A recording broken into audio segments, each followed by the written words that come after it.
Hi guys, and welcome to Piano and Keyboard Artist, where we discuss the artists related to pianos, keyboards and synthesizers. And as part of my ongoing series, the Depeche Mode album review series, today we're talking about Some Great Reward.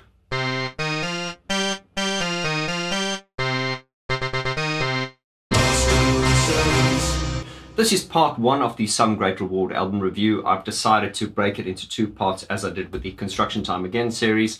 And in this first segment, I'm going to be talking about some general aspects to the album. I also want to cover the gear that was used in the production, some of the production techniques, and then I want to talk about the vocals and sort of like the general vibe and the production and the sound of the record. Depeche Mode's Some Great Reward was released on the 24th of September 1984 and was Depeche Mode's fourth studio album.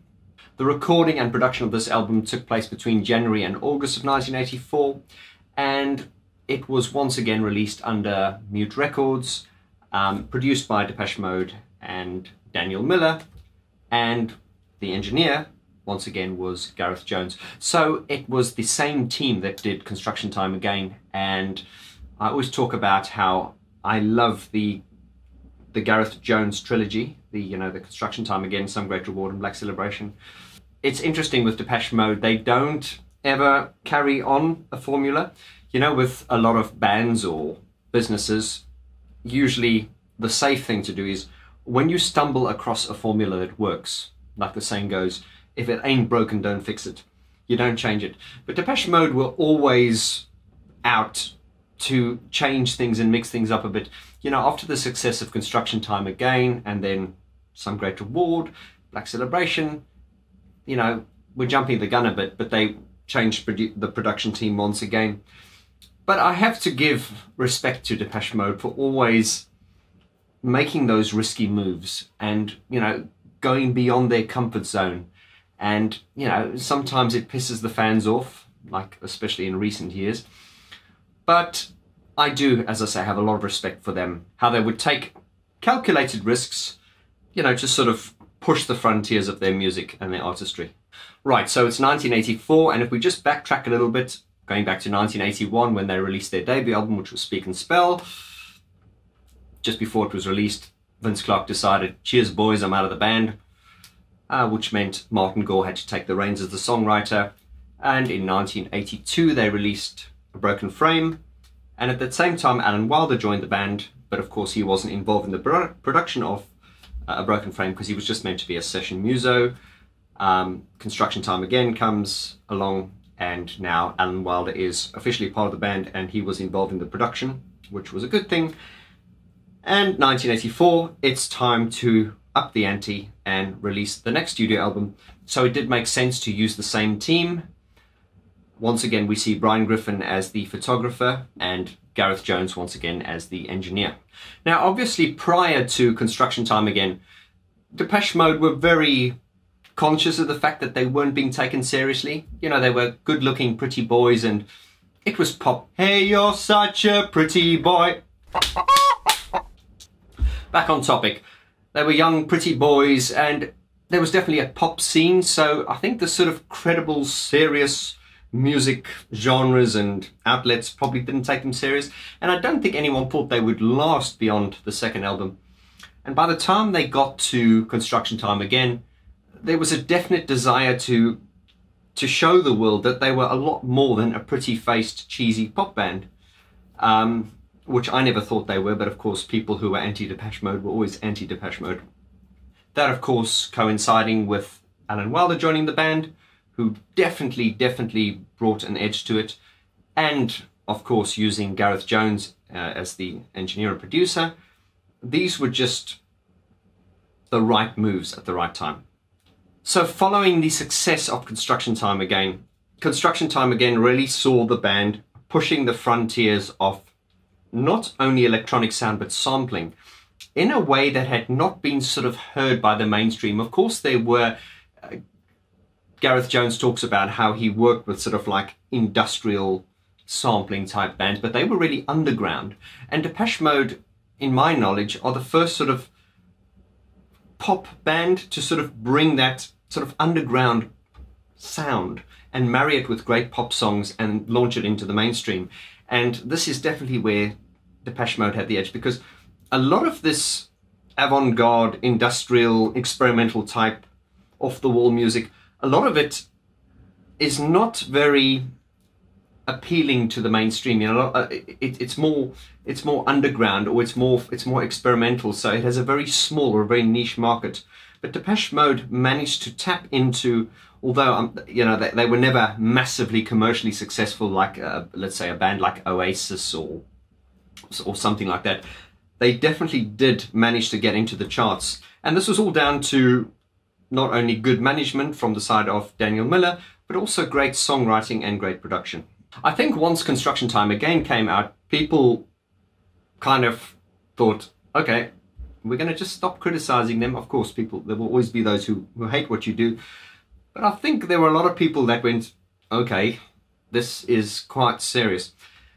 And my friends, by the time this came out, I think the haters had to shut up, because this really, and I'm sure if you've been a Depeche Mode fan from the beginning, this is to me one of their best albums. Once again, this is just pure Mode genius. This is where all the parts came together. They took the formula which they kind of cultivated in Construction Time again, and it all came together.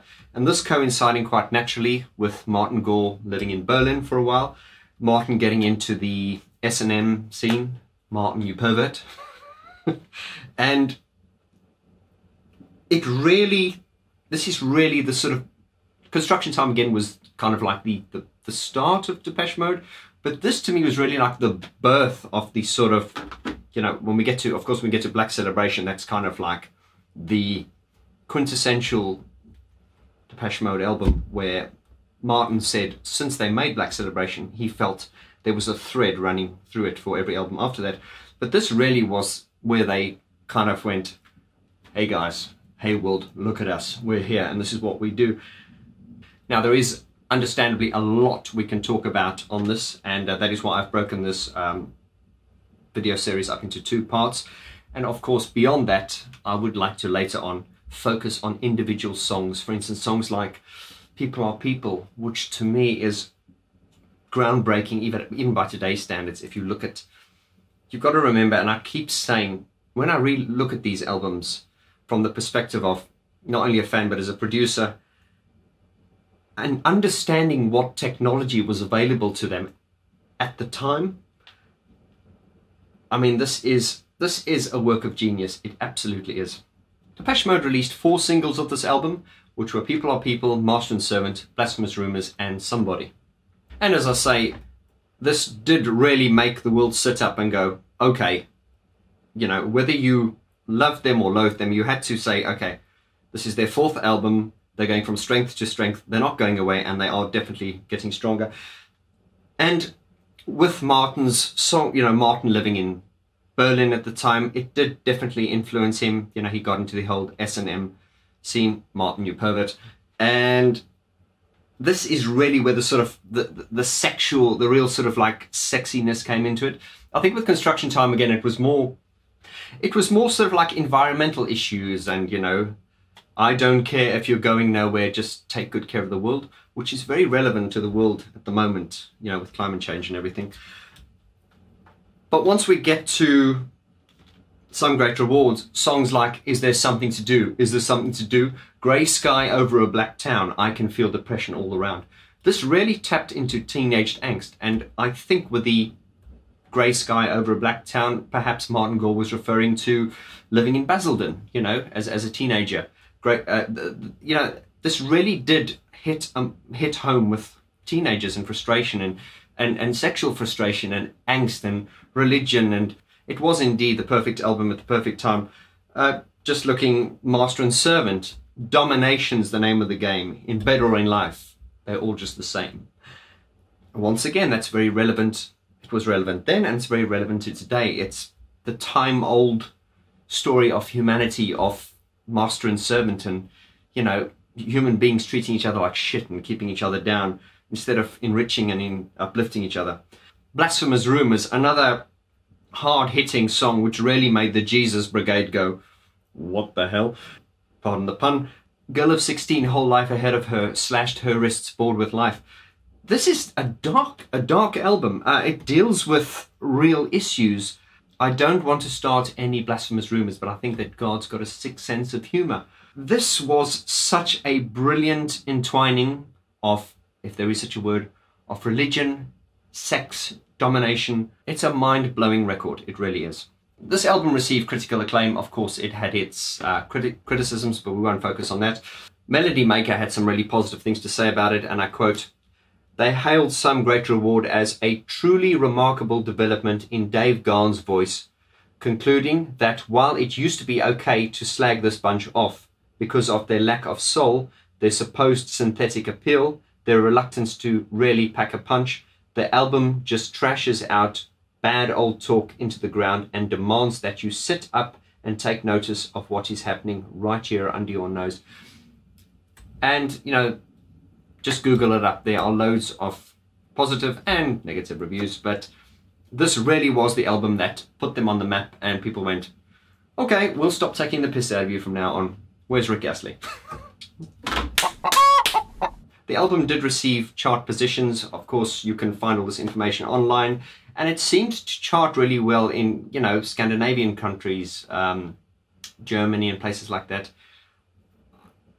Depeche Mode always seems to resonate with those parts of the world. I just think it's because they've got better taste than we Brits do. Just saying. The album sales were up as well, with it going gold in Germany, silver in the UK, and receiving platinum awards in the United States. Now, the studios where they recorded this were in mainly in Hansa, but they also make reference to the Music Works in Highbury in London. Now, I don't know how much was done there, but I know that the bulk of the work and indeed the mixing were done in Hansa Studios in Berlin. Hansa has become a really iconic studio, always has been, but you know, I think this does help add to its, you know, its enigma and its the grandeur of its name. What's interesting during the production of this album as well, if you watch some documentaries, I don't know at what stage it was. I believe it was towards the end when everything was recorded. Martin, Andy, and Dave decided they're going to bugger off and go on holiday, and Alan Wilder remained in the studio with Gareth and Daniel to complete the record. And this just proves once again the dedication of Alan Wilder. Warning! Warning! Alan Wilder, fanboy alert! Warning! Warning! I'm allowed to speak about Alan Wilder in the context of the videos. Thank you very much. So as I was saying, Alan Wilder once again showed his dedication and commitment to the band.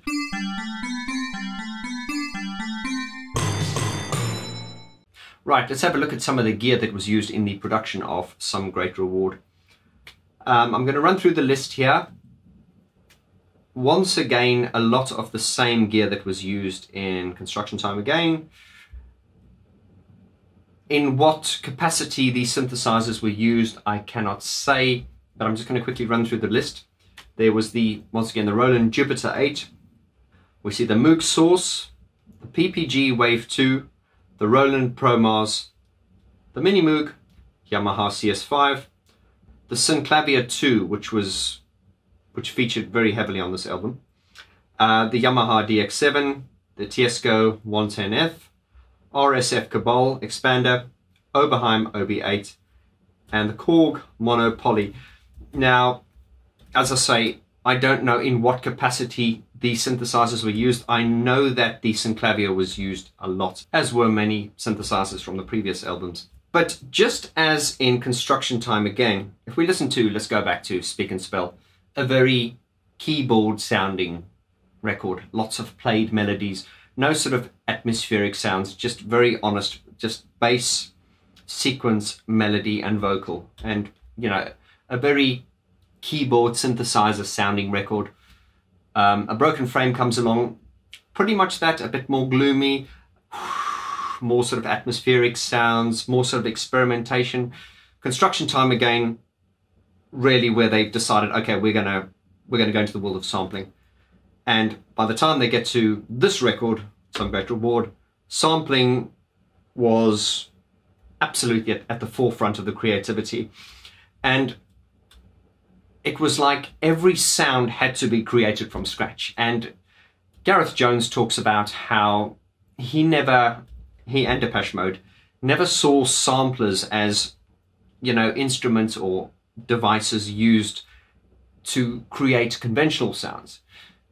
To them it was like, well, we've got conventional sounds, you know, we've got conventional instruments, you know, we've got keyboards and synthesizers and we've got all those things, but why not create music as if in a way that no one's ever heard it before, using sounds, you know, like just they used to go around just hitting and banging and just knocking. And there's a documentary showing Martin rolling a pebble across a balcony on the metal railings of a sliding door, and that becomes the sound on Blasphemous Rumors. So they were very, very creative, really out the box. So the theory was, why use sounds that everyone else can when you can just create your own sounds? And there are many examples of that in Construction Time Again, and especially this album, and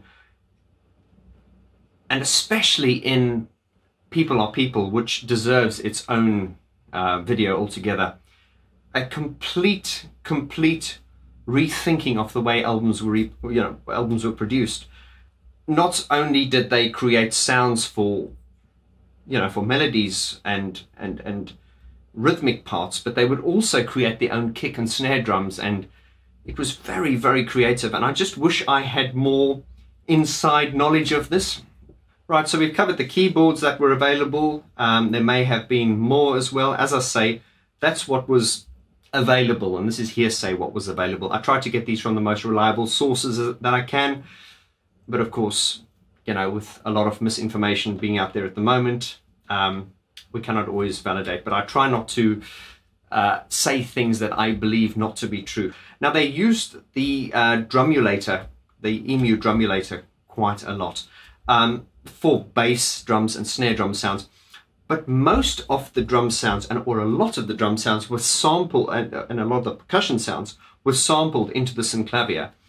And as I say, there are many examples on that. But if we listen to, like, People Are People, the sound of People Are People is phenomenal, as is the sound of this record. And a lot of that was down to Gareth Jones was, I don't want to say obsessed, but he was really, really into the idea of using an acoustic space to capture a sound. So unlike popular techniques at the time, where most people, you know, you would take your keyboard or synthesizer and you would plug it into your sequencer, you know, record it, and that would go onto tape, and eventually, you know, I'm just going to keep this simple. Their whole approach, Depeche Mode's whole approach, was completely out of the box. As I talked on the Construction Time Again series, a very popular thing that Gareth Jones did in the Construction Time Again, and especially in this album, was to play the synthesizers through guitar amps and to distort them, because a lot of synthesizer sounds, depending on the type of synthesizer, they can be quite clean sounding. Once again, depending on the synthesizer. But Gareth Jones discovered that obviously by taking the outputs of a synthesizer, putting it into a guitar amp, and then what he would do is he would hire a big PA system from a PA hire company, and they would use the sound of a room. So they would utilize and use the sound of the room. And of course, these days, and even in those days, you can record sound into your sequencer, and then you can add delay, reverb, you know, in post-production. But Gareth Jones's approach was to use the natural sound and the echo of every room. And that's quite difficult because, you know, when you play, and I'm getting a bit geeky now, usually what you do is you would play your keyboard or your synthesizer sound into the sequencer, and then you would add the delay and reverb afterwards. And that's easier to do because you can kind of control it. But once you've actually recorded the sound of the room, that sound is already on tape, if you know what I mean. So it's very difficult to go back and, well, you can't fix it, you've got to go back and redo it. And from what I can understand, this process involved a three-step or three-prong approach. And what that was using the sound from the synthesizer, you know, just the clean sound that they had generated, and then use that sound through a guitar amp to get the distortion sound, but at the same time recorded a third time using the synthesizer played through a guitar amp through a huge PA at very high volume in a room to record the sound of the room. So you're getting the clean sound directly from the synthesizer, you're getting the distorted sound from the guitar amp, and there would be a microphone at the guitar amp.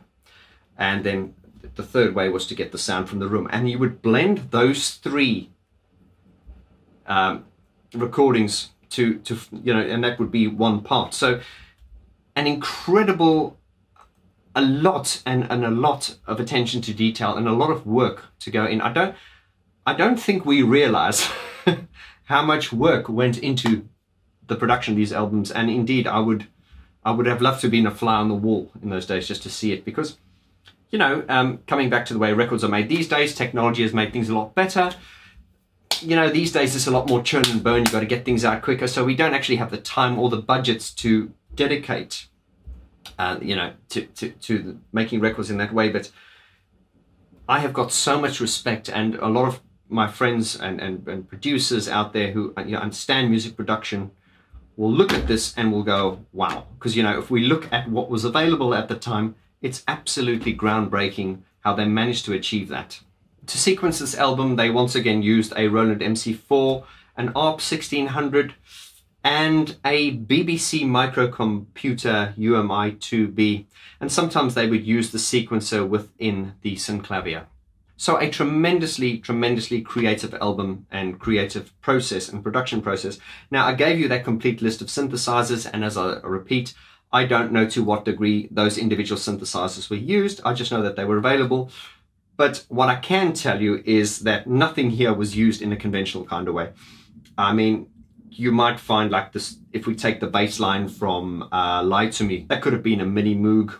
They could have probably got the deep sub sound from the mini Moog and combined it with perhaps a sound from a DX7 and then combine it with something else. I don't know, but, and also, as I say, on the gear list as well, they did have a Roland TR-808, and as I said in the previous album review series, although the TR-808 was a very popular and still is these days, they didn't want people to listen to the record and go, oh, they're using a TR-808. And indeed, that is the whole fascination with Depeche Mode's records. Was at the time when they put a record out, people would go, what the hell are they using? Because it wasn't obvious what they were using, because everything was so manipulated. Nothing was used. There were no presets used. It wasn't used straight out of the box. Everything was combined with something else, manipulated, resampled, reversed, distorted, you name it. These guys were the Depeche Mode were the true pioneers of the genre. So there is so much detail that can be discussed within the production of a single album. Despite the fact that this is a two-part series, I still can only scratch the surface. The beauty of this, however, it means it opens up other topics we can talk about within an album. These album review series are meant to be general, you know, specifically general in a way. So I go into a lot of detail, but I still feel we can go a lot deeper. But, you know, I can't make 10-hour videos. So I think within the Geek Talk series, what I would like to do is focus on individual songs. Like take a song like People Are People, for instance, and which is a very radical track, and break it down and just, you know, really discuss the process. And I'd like to get some guest speakers in as well to help me with that.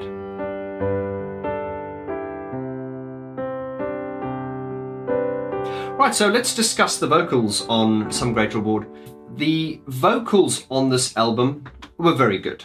As I said, my feelings on the vocals that Dave did on A Broken Frame, they weren't bad, but they weren't brilliant. And rumor has it that he had a cold at the time. He had the flu. Now I don't know how true that is, but I did say in the previous series that I did like Martin's voice. Martin's voice was very good on songs like Shouldn't Have Done That.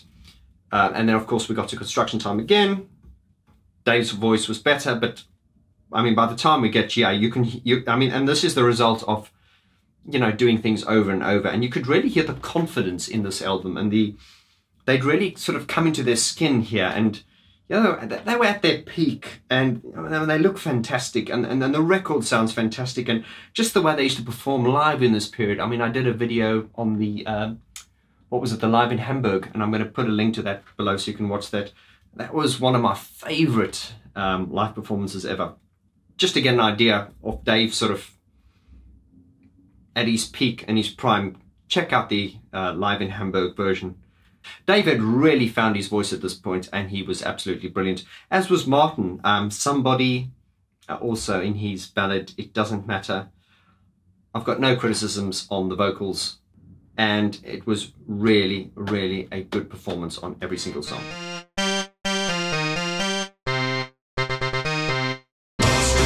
The overall sound of this album is, I would say, hard-hitting, metallic, crunchy, and groundbreaking. This is a brilliantly mixed album.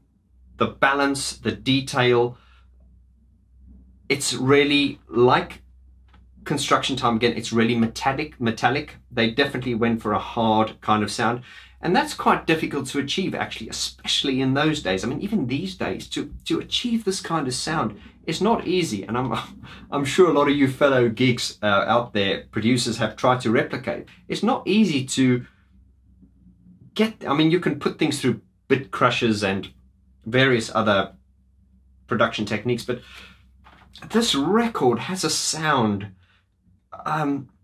it has a depth, and once again, this is something that is difficult to explain in words.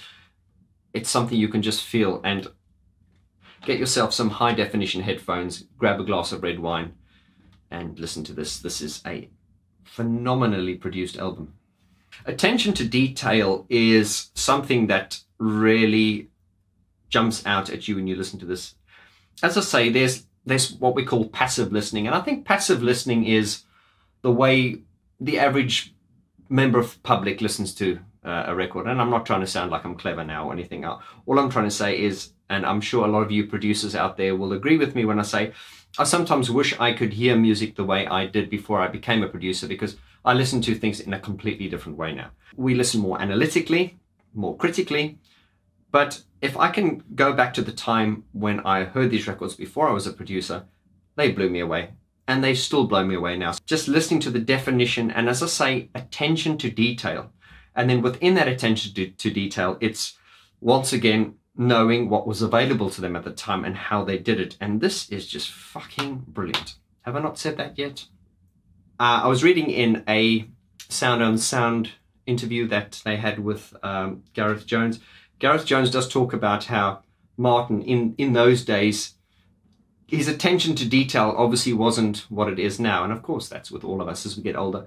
I think Martin's whole idea was, right, there's the song, let's just get this down. I don't think Martin really liked the idea of sitting for hours and hours and hours and tweaking synthesizers. And it wasn't really Dave's thing, really. And, you know, Fletch was there to obviously make the tea, and I don't know what else, I don't know what else he did. But so it really was up to, as far as the four members would go, it was Alan really who would always work with the producer. Then again, we've covered this in depth in many, many other videos. Flying the Alan Wilder fanboy flag again. Warning! Warning! Alan Wilder fanboy alert! Warning! Warning! Right guys, and that concludes the Some Great Reward album review series, part 1. Part 2 will come out very soon, and as I say, just like with the other album review series, I will be getting my good friend Mr. Brian Griffin in again, and he will be discussing the artwork behind these iconic photos, and we'll speak about it in more detail when I interview Brian. But he has made these exclusive poster prints available to my channel. These are the highest resolution, most accurate reproductions of these images to be found anywhere, and if you purchase them through our channel here, Brian Griffin himself actually autographs them personally with a personal dedication of your choice. So if you want to get it for yourself, or buy it for someone as a birthday present, and you can have Dear John, kind regards, Brian Griffin, or whatever you would like him to say. But as I say, we'll be getting Brian on the next video, and we will have the second part of this album review series coming up soon. If this is the first time you've come to this channel, I would like to welcome you with open arms and say thank you. Please hit the subscribe button, and that way you can be assured of never missing a video. Click the like button and look in the description below. I'm going to link all the previous videos to these album review series I've done from the previous albums, so you can watch them there below and catch up. And to those of you, my regular subscribers, guys, I just want to say you're the best, and I'm so grateful to you for your constant support. And also reminding you guys that there is a Vaughn George Facebook group, and I'm going to place a link to the description in that below. It's a closed group, so just click on that and request to join. In this group, we really have a great bunch of like-minded people, and we discuss all the subjects that I talk about on this channel within that group. Guys, once again, I want to thank you, and I look forward to seeing you on the next video. Take care of yourselves.